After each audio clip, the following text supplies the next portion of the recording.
What's up, friends? Welcome to Leaders, Letters, and Legacy alongside Dr. Marianne Kale. I'm your co-host, Scott Bussell, and we are thrilled you decided to tap play and spend some time with us today. We'd love it if you'd consider the show a verbal archives for many of the stories and the people who've shaped the fraternity sorority movement for the past 2+ centuries. It's time we shine a light on leaders. It's time we help them write a love letter about their letters. It is time we talk about the legacy we want to leave behind. It's time for another episode of Leaders, Letters, and Legacy. Let's go.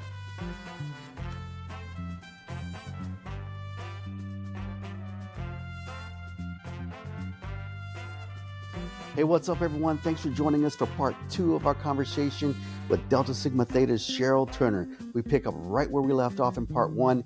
Enjoy. How do you teach that? How do you teach that, Cheryl? That's a good question, Marianne. Through example, primarily. I got a call just this past week from a young lady that is interested in applying, and she asked me to write her letter. I don't write many letters at all because I take it seriously that I'm putting my name on the line for somebody. It's like co-signing for a car. Are you going to pay this note back or am I going to have to? But I did for her because I've been knowing her since she was born. Her father and I went to college together at Ole Miss. And then I met her mom when he began to date her. And we just stayed close. And she played with my son. It was just, the thing to do. But I talked to her like I talk to people that ask me to write their letter. Do you know how serious this is? How seriously I take it? Service to others. This is a lifetime commitment.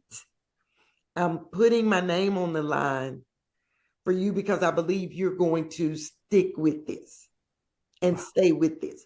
What can you give the organization?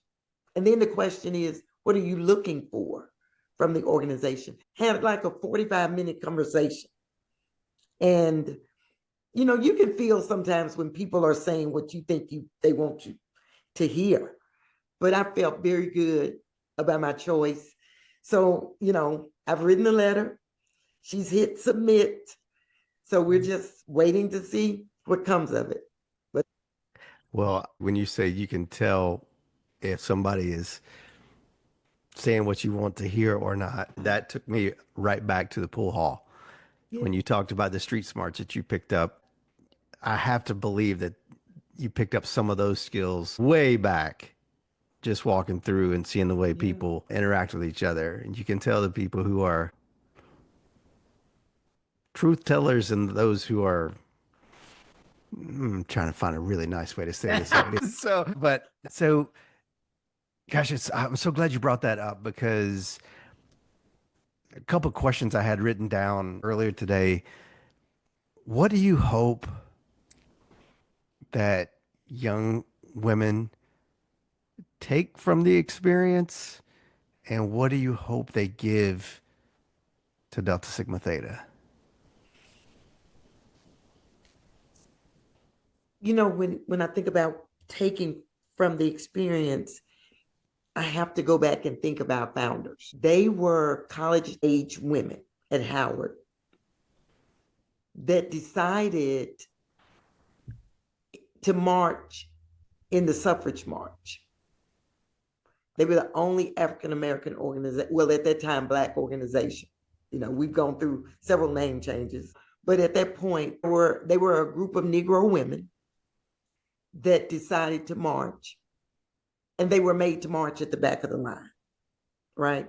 But they stayed and they persevered. And if you read the articles that talk about it, it talked about this crowd of 5,000 or more, primarily men, that were angry that these women, Black and white, were marching for the right to vote. And at that point, the right to vote was not even promised the Negro woman.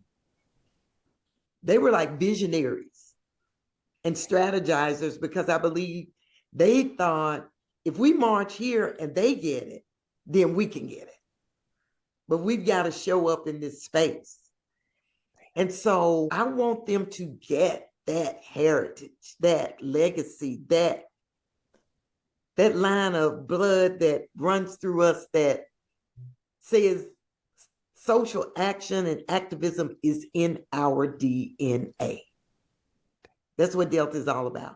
That's how we came about. I want them to get that and understand that beyond a shadow of a doubt. And I believe then that's not such a long stretch to lifetime commitment if you really get the true purpose of it.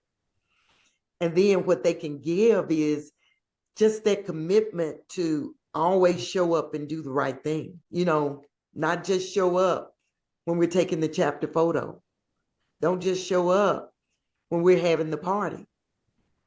I need you to show up when it's, you know, we're building the Habitat house and it's 30 degrees outside, but that was the day we chose. So, you know, those guys are going to be there. We need to show up. You know, it's the inconvenience part that you step through, because the founders, God, not only were they inconvenienced, they risked their life and limb.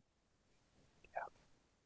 But the story has it, they came out without a scratch, even though there were some fights that broke out along the way and there were injuries recorded.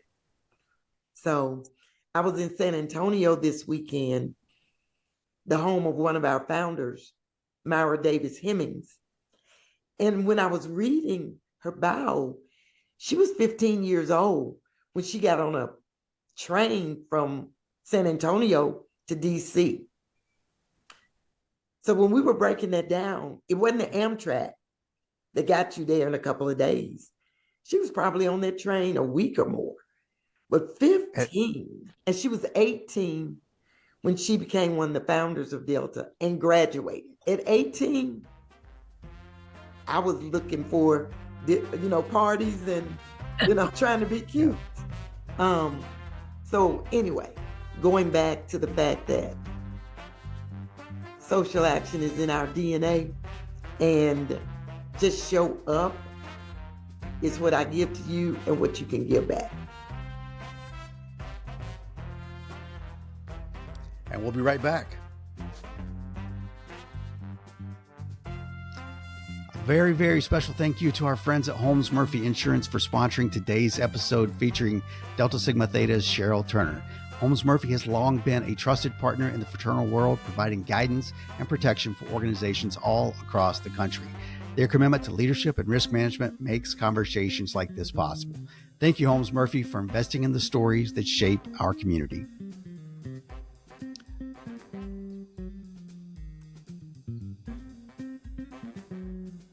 Now back to the show. That is powerful. That is powerful. It is. I'm sitting here and I've never not wanted to speak so badly in my life. I mean, it was just listening to you share that, Cheryl, is so powerful. 3 or 4 weeks ago, I was speaking at one of our fraternity's events, and I asked all the 18, 19, 20, 23, and 27-year-olds to stand up in a chair, and I had them look around. People standing up right now, you're the ages of our founders. So when you're talking about a 15-year-old woman and her friends creating something powerful, like, don't tell me that young people can't change the world. Exactly. Don't tell me they can't change the world. That's what they do. That's what they do. It's what they do. They're radical. You know, they think outside the box. And yeah, that's what they do. Obviously, you know, they don't have life experiences that some of us have, but I think they also don't have the blinders that some of us have because of that. So they haven't learned what's not possible, because everything is possible. So let's go. Let's go. Let's go. Let's go. Yeah, let's freaking go. And so, Cheryl, I think one of the things I don't think people fully appreciate is that wasn't very long ago. No, 112 years. Yeah, I think we think our country is really, really old, and it is not. And the things that they have fought for, whether it's the right to vote or the right to go to school, that was not very long ago. No, not at all. So when you talk about wanting them to get that, wanting them to really understand what your founders came together to do and why they were fighting so hard and why they were so determined, how do you help young women fully get their heads and hearts wrapped around that story? Well, when we go through membership intake, we have an educational component that steps through that history, from our beginning and then through every cycle of every president in Delta Sigma Theta and all of her accomplishments and the things that were happening during those times. So we educate definitely.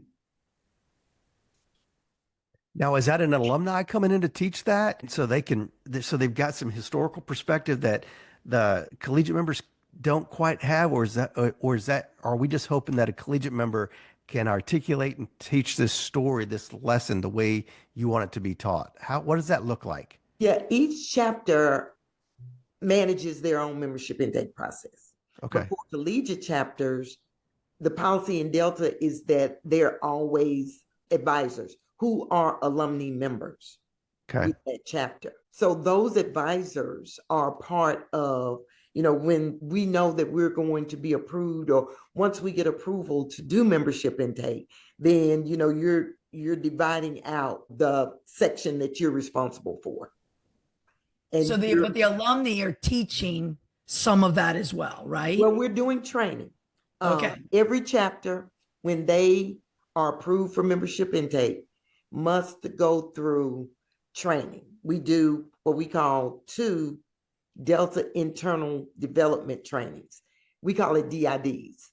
So there would be in that training such as sisterhood or our protocol and traditions or chapter management, those type things.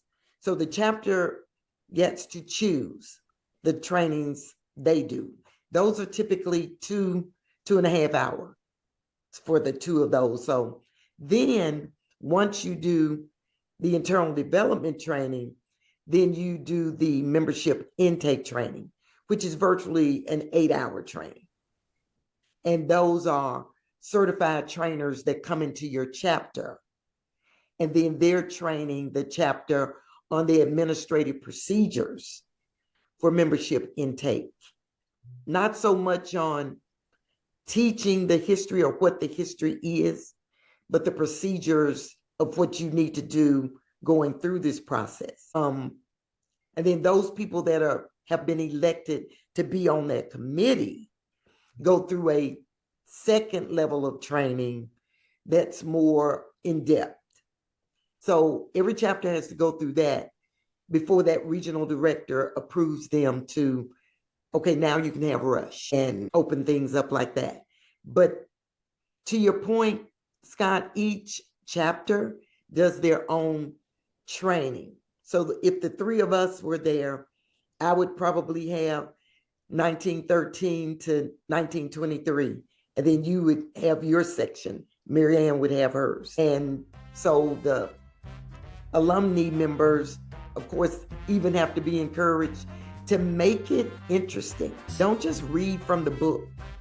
Be creative in your presentation of this.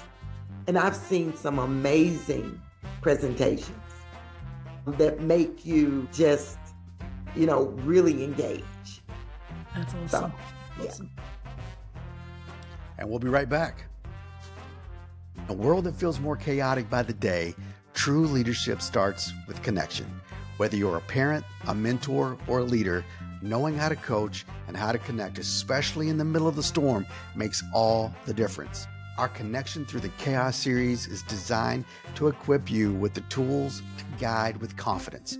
to communicate with impact, to grow the inner wealth of those you love and those you lead, and to help you build trust when it matters most. Because in the midst of the chaos, whether that's at home or in the workplace, real leadership isn't about control. It's about connection. If you're ready to place a higher premium on connection than correction, visit mariannecalle.com or scottfuselcoaching.com to schedule a conversation and learn more.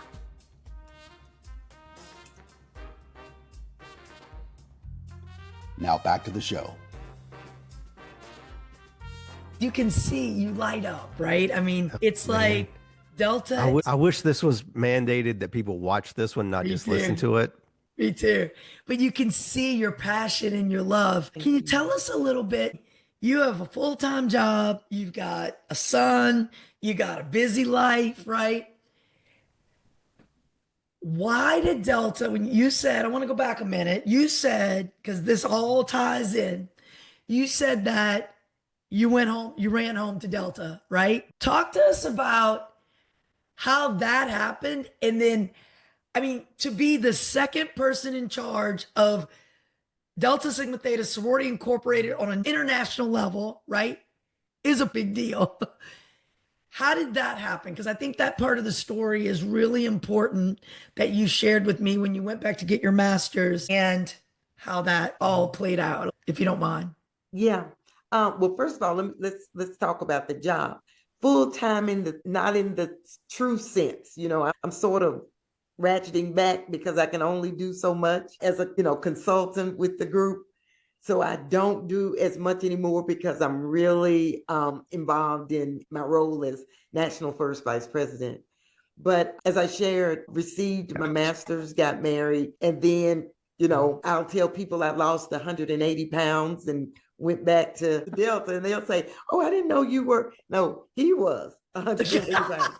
So I found Delta and was received back with such open arms and just began to work in the chapter doing the little things. And when I went back, I was very timid because in my head, and I believe most of our members that are, step away for a while for whatever reason, are reticent about going back because, they know so much more, or I've been out, so I've got to catch up. I don't know this stuff about Delta anymore, but just step back in. And even though I was a little timid, I just started slow. I got on one committee and, just was able to work on that. And, your hard work, goes with you and people notice that. So then you began to be appointed to other things. And I think my biggest highlight was the appointment out of the chapter level onto a regional level by Dr. Paulette C. Walker. She was our regional director then from 1999 to 2003. And she appointed me to be the Mississippi mental health coordinator. Didn't know what that meant at the time, but just began to do presentations when we all met together as a group, all of the states, 5 states, when we would have that regional leadership team meeting, to design it as really encouragement, more teaching balance, teaching. What year was this again, Cheryl? Dr. Walker was regional director 1999 to 2003. So y'all have been talking about supporting your members' mental health since early 2000s. Right. Now, of course, it's kicked up quite a bit now. Yeah. Because across the board, we're all suffering a little more with mental health issues, mental wellness, as we like to call it. But I don't know if COVID, took it to 2.0 or not, but definitely since that time and beyond, probably. But there was a mental health component to her administration. Wow. Where we did that. What inspired that? Dr. Walker's a visionary. So I believe she was a college professor at that point. I believe it was just being in that environment and knowing that we all come to the table with different baggage or different things that we come from as we grow up.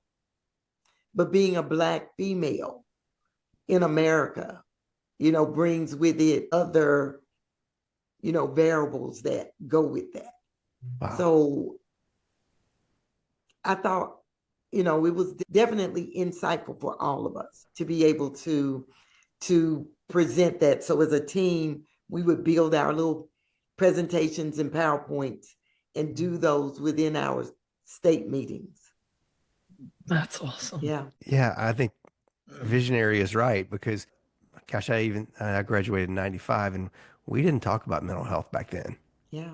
We got to keep that stuff hidden. And counseling centers were hidden on college campuses, if you remember. Yeah, I mean, yeah. You didn't want anybody to see you walking into the counseling center, And now that's one of the things I love about this generation is that they brought this to the forefront, and they'll be like, Marianne, I gotta be done by 1:00. I gotta Zoom a telehealth with my therapist. I'm like, I love that. I love that. Oh, they are a lot more open. I remember talking to some collegians about membership intake, and they were like, I don't think I have the bandwidth.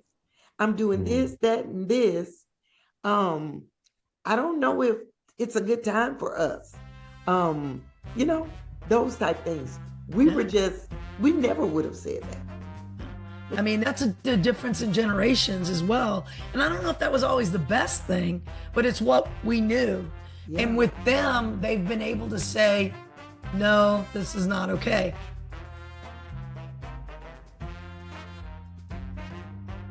And I think that's where we're struggling right now. Why don't you talk to us a little bit about, you were clear with your young woman that you put your name on her letter, right? Right. How do we help them to understand the balance between, yes, take care of yourself, right? But also you've made a commitment. How do we help them balance those two pieces? Because I think if we can find the secret sauce for that, we can set our young folks up for a better experience and a longevity of understanding how this can continue to give to your life. I believe we can't be so demanding on you got to show up. If we understand that we all have so much going on. I bet if the three of us began to write down all of the commitments we have between just family and organizations that we're a part of, professionally and personally, most people are like that now. And then you have the younger members that have families. So you try to encourage the thought that step back sometimes. We'll be here for you. And you can always come back and be more active.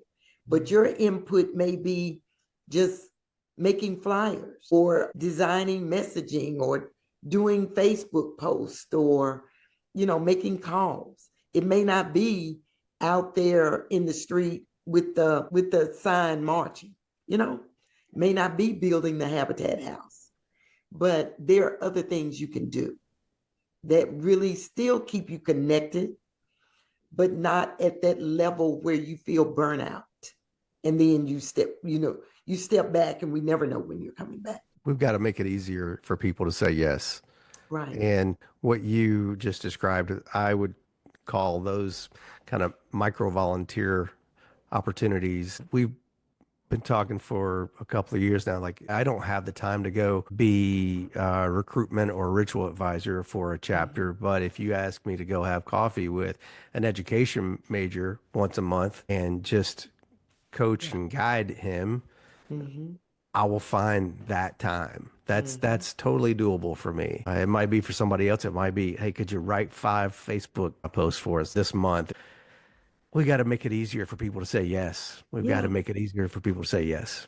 Yeah. Well, and I mean, you and Scott, Cheryl, are both, currently on your highest level boards, right? I mean, you are on the governing, the decision making, you are right there. And I was national president for Theta Phi Alpha for 6 years. And I I can tell you that last year was one of the hardest years of my life because 6 years is, I mean, I was lucky that my professional job allowed me the flexibility and the freedom, but you got to be all in. Things have changed. And, you know, I think one of the questions that we continue to be asked is, are we still relevant? Are fraternities and sororities still needed when there's so many other things out there? What are your thoughts about that? I mean, you and Scott are in the thick of it. I mean, I work for Tri Delta, I volunteer for organizations, I'm on boards, but in my own organization, I've taken that step back, right? Mhm. But you're in the thick of it. Yeah. Yeah. What do we do? You know, I'm thinking about, Delta Sigma Theta is an organization that advocates and activates around issues. So as long as there is an issue with people not being able to afford groceries or not being able to, attend schools that are ill kept, the schools are falling down around. There's a need for Delta. There's a need for our organizations. Where there is a need, there is a need for us. There's a lot of things going on now that are going to require our attention and our intent to making things better. So that is the real purpose of our organizations. To, as I said, our mission is the constructive development of members and service to our community. We're going to always be able to serve the community because there's going to always, sadly, be a need. So we'll be there. Come on, that's one of the quotes of the day. And wherever there's a need for us. I'll never forget those two lines. And we'll be right back.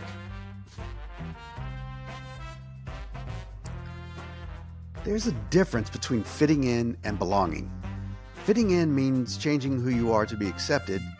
Belonging means showing up as your authentic self and knowing you'll be valued just as you are. True belonging is about trust, connection, and the freedom to be real. It's where you find your people, your purpose, and the confidence to stand strong in who you are.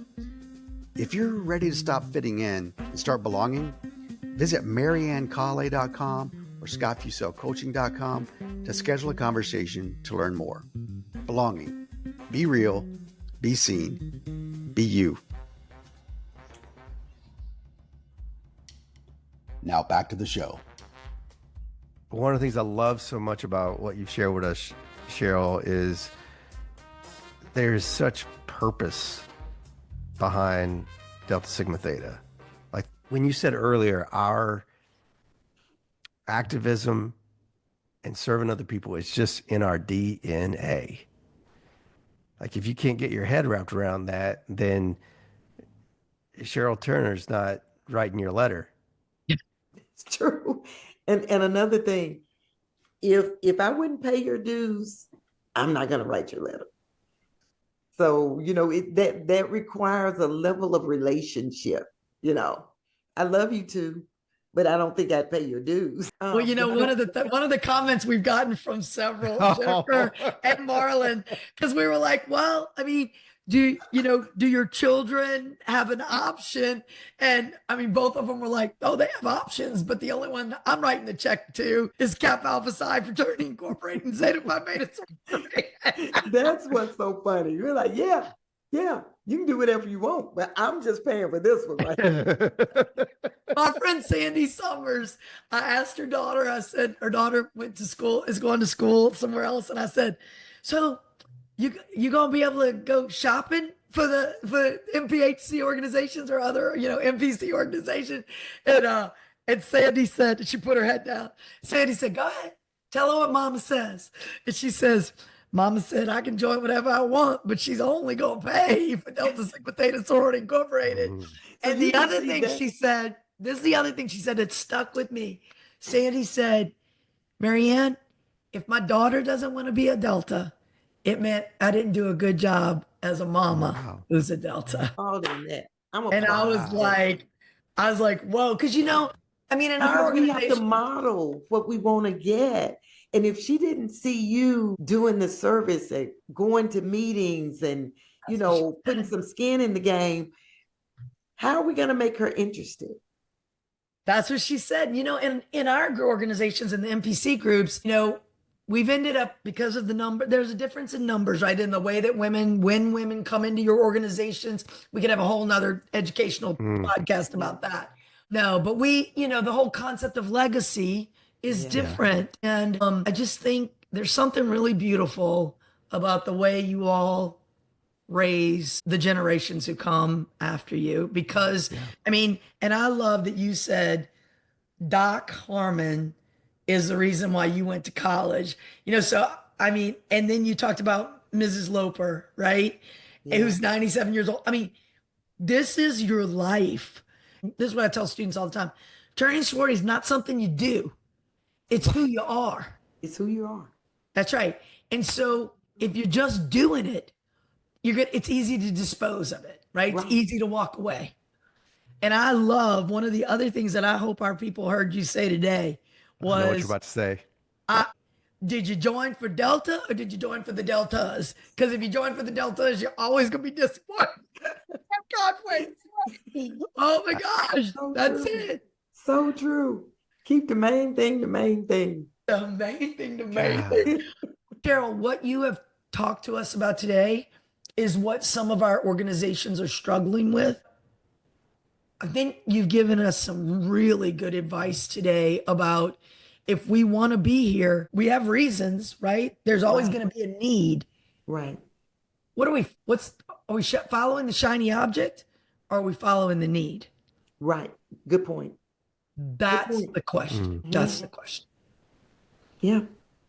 Wow. Well, Cheryl, Could talk to her all day.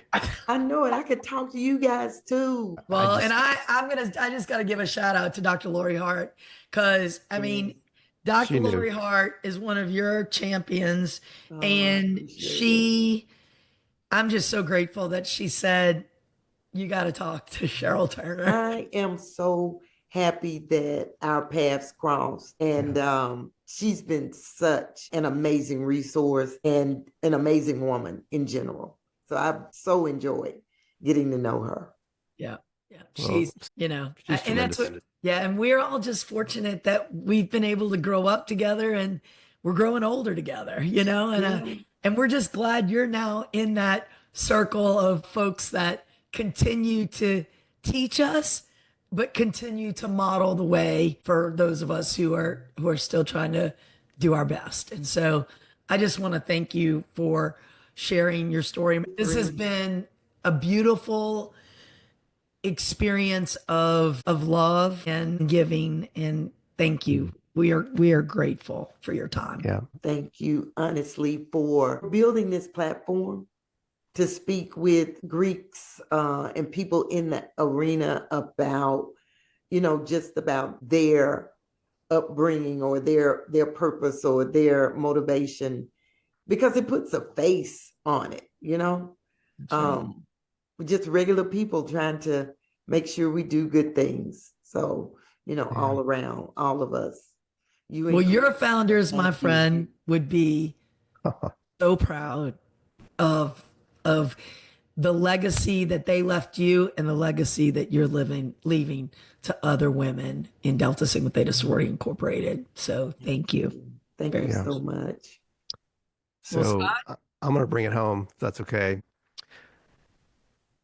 Again, so grateful for your time. It's funny that you mentioned insurance because we're trying to ensure that these stories get told and trying to ensure that people understand the impact that this experience can have on us, not just when we're in school, but way beyond that. I had an opportunity to speak at that same event I was telling you about earlier. I was telling the guys, I was like, man, what you're going to be amazed by is if you stick around long enough, you just be amazed at how much better this experience continues to be and how much more impactful it continues to be. And this is another example of, man, if you just stick around long enough, you'll meet some amazing people whose stories you're going to be carrying with you. And so thanks for being part of this podcast, but now thanks for being part of my fraternity story and Mary Ann's, and just so grateful for this time. So I'm going to ask you one final question and we'll start to wrap up. If you were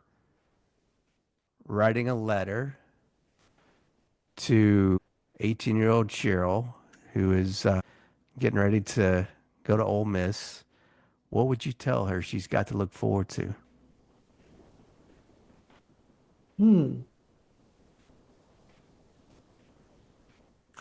I think the first part would be something like, first of all, just calm down. All of those nerves you had, you're going to pass those, and you're going to meet good people, and you're going to form friendships, lifetime friendships. And you're going to be introduced to this amazing organization that will be a real important part of your life, and that you are going to make a difference in. Just pace yourself and, be authentic and true to yourself. Cheryl Turner, we are so grateful that you said yes, you made this time for us, and for not just the things that you have done for Delta Sigma Theta, but for what you continue to do and what you will do. It's amazing. One of the themes that has been a part of every one of these conversations is that there's no finish line to their fraternity or sorority experience. And for you to continue to show that now this is a pursuit, we're running after something, and there's no finish line here. We've got to do as much good as we can for as many people as we can for as long as we can. And for you living that and sharing it with us today, we can't thank you enough. So thank you for making some time, and we can't wait to see you again soon. Always. Thank you so much. Thank you. Shimra. Y'all have really given me something to smile about and be proud of, and I appreciate you so much. Very, very special thank you to our friends at Holmes Murphy Insurance for sponsoring today's episode featuring Delta Sigma Theta's Cheryl Turner. Holmes Murphy has long been a trusted partner in the fraternal world, providing guidance and protection for organizations all across the country. Their commitment to leadership and risk management makes conversations like this possible. Thank you, Holmes Murphy, for investing in the stories that shape our community.